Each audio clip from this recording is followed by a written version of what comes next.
Hello everyone, আসসালামু আলাইকুম। সকলে কেমন আছেন? আই হোপ সবাই ভালো আছেন। আল্লাহর রহমতে আমি অনেক ভালো আছি।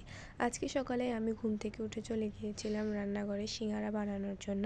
আমি সিঙ্গারাগুলো রেডি করে নিয়েছি। আসলে সিঙ্গারার ভিডিওটা দেখাতে পারি নাই, কারণ সিঙ্গারার ভিডিওটা দেখাতে গেলে ভিডিওটা অনেক লং হয়ে যাবে। আর এদিকে নাস্তা করার পর আমি কিচেনে চলে এসেছি। কিচেনে এসে ভাত বসাই দিয়েছি। ভাতটা অলরেডি হয়ে গেছে।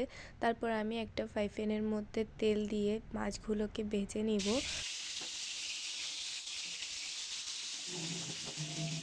তারপর মাছগুলো ভাজা শেষ হলে আমি নামিয়ে নিব।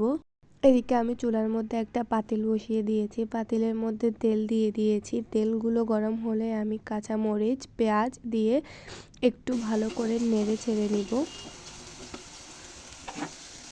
তারপর আমি চুলাটা একটু কমিয়ে দিয়ে 1 টেবিল চামচ রসুন বাটা দিয়ে দিছি। রসুন বাটা দেওয়ার পর আবার একটু নেড়ে চেড়ে নিব। তারপর আমি দিয়ে দিব 1 চামচ লবণ, 1 চামচ মরিচ এবং হাফ চা চামচ হলুদ গুঁড়ো। তারপর আবার একটু ভালো করে নেড়ে চেড়ে নিব।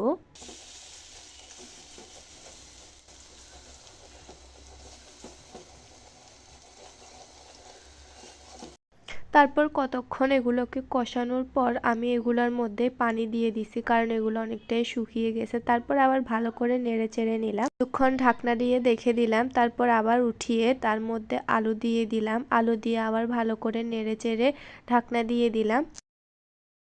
আবার কতক্ষণ পর ঢাকনাটা উঠিয়ে একটু নেড়ে চেড়ে আবার নিলাম। কিছুক্ষণ পর আমি এগুলোর মধ্যে মাছগুলো দিয়ে দিলাম। তারপর একটু নেড়ে আবার ঢাকনা দিয়ে দিলাম। কিছুক্ষণ পর ঢাকনাটা উঠিয়ে একটু পানি দিয়ে দিলাম।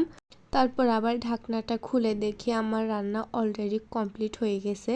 তারপর এগুলোর মধ্যে ধনিয়া পাতা দিয়ে দিলাম। আপনাদের যদি ভালো লাগে তাহলে লাইক, কমেন্ট, শেয়ার এবং সাবস্ক্রাইব করে দিবেন। ধন্যবাদ সবাইকে। আসসালামু আলাইকুম।